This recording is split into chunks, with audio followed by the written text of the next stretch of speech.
Tak sampai 10 menit berjalan, Baruta terkejut.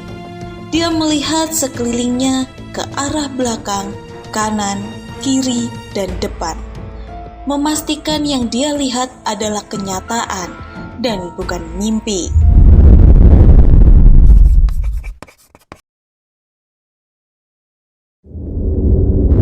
Baruta dan Baron melangkah dengan hati-hati di tengah hutan Darkolan. Cahaya lampu mulai terlihat di kejauhan, menandakan mereka akan segera keluar menuju pemukiman manusia. "Kamu yakin di hutan utara ada Kasava?" tanya Baruta memastikan. "Iya, betul. Aku sudah menghubungi rekanku. Kasava dipindahkan ke hutan utara. Tempat itu adalah perlindungan bagi orang utan yang melawan pemburu di Darkolan," jawab Baron dengan yakin. Tak sampai 10 menit berjalan, Baruta terkejut. Dia melihat sekelilingnya ke arah belakang, kanan, kiri, dan depan. Memastikan yang dia lihat adalah kenyataan dan bukan mimpi.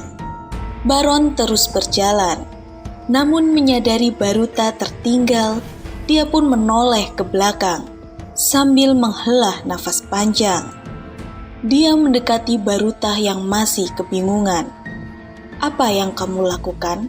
Ayo, Baruta, kita harus sampai sebelum matahari terbit," ucap Baron. "Tadi kita di hutan, dan sekarang kita di mana?" tanya Baruta bingung. "Ini adalah perbatasan antara Darkolan dengan pemukiman manusia," jawab Baron. Baruta tercengang.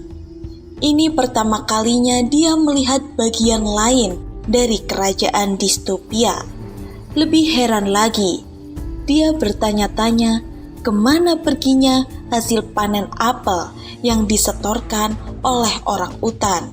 Ratusan bahkan ribuan orang utan dari kebun binatang Darkolan selalu diminta membayar pajak dengan nominal fantastis oleh para pemburu, dan hukum pajak juga sering dilanggar seenaknya.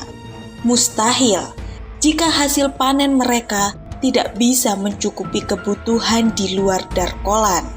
Apalagi ada hutan yang gundul karena pepohonannya dijarah habis oleh penebang liar tanpa penanaman kembali. Tanahnya dibiarkan gersang. Selama ini, Baruta menganggap seluruh bagian kerajaan distopia indah dengan fasilitas umum yang maju. Namun ternyata, ekspektasinya terlalu tinggi. "Kenapa ini gersang, Baron?" tanya Baruta. "Oh, pepohonan di sini ditebang untuk kebutuhan proyek kerajaan. Sebagian besar diambil untuk membuat furnitur istana distopia," kata Baron dengan nada santai. "Apa? Furnitur istana?" ulang Baruta. "Baruta, kita tidak punya waktu lagi. Sebentar lagi alarm tengah malam akan berbunyi," kata Baron. Baruta mundur dan masuk kembali ke hutan Darkolan. Melihat tingkah Baruta, Baron kebingungan. Sebelumnya, Baruta tampak bersemangat untuk bertemu Kasava. Baron mengejar Baruta yang masuk ke dalam hutan. "Apa yang kamu lakukan?" tanya Baron. "Ada sesuatu yang ingin aku ketahui tentang Lord Devon. Kita tidak boleh pergi dari Darkolan. Aku akan menghadapi Lord Devon," kata Baruta. "Lalu bagaimana dengan Kasava?" tanya Baron. Baruta bimbang. Namun dia yakin bahwa prioritasnya sekarang bukan hanya menyelamatkan Kasava, tapi juga banyak orang utan lainnya di kebun binatang Darkolan dan menyelamatkan Darkolan dari kehancuran. Jika dia pergi tanpa mengetahui apapun, dia akan tersesat. Kemungkinan besar dia juga tidak akan bisa kembali ke Darkolan. Keadaan di luar Darkolan ternyata lebih berbahaya daripada di dalam. Baruta menatap Baron. seperti katamu. Kita hanya menyusun strategi, Baron, kata Baruta sambil berlalu meninggalkan Baron. Meski begitu, Baron tidak bisa memaksakan kehendak Baruta. Dia ikut berjalan, memastikan bahwa Baruta sampai dengan selamat di kandangnya. Di sisi lain, di lubuk hatinya, Baron penasaran dengan strategi apa yang akan dijalankan oleh Baruta. Pasalnya, Baron pun merasa ada kekhawatiran tersendiri, mengingat Baruta bukanlah orang utan sembarangan. Dia berbeda dari bangsanya. Dia juga orang utan yang dikenal gigih. Apalagi di umurnya yang masih muda, semangat dalam dirinya masih sangat membara.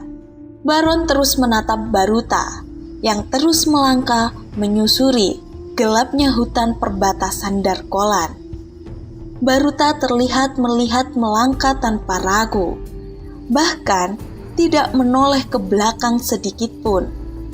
Di dimensi lain dalam pikiran Baruta, dia terus memikirkan cara dan siapa yang akan ditunjuknya untuk membantunya.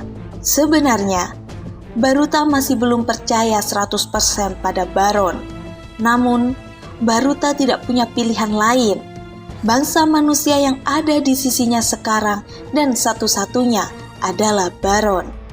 Dari perjalanan malam itu, Baruta menyadari bahwa Darkolan adalah tempat manipulatif yang mencurangi penghuni di dalamnya. Dengan fasilitas dan hiburan di kandang bayi orang utan, serta sarana dan prasarana lainnya, penghuni merasa dimanjakan, padahal mereka hanya dimanfaatkan oleh para manusia yang berkuasa.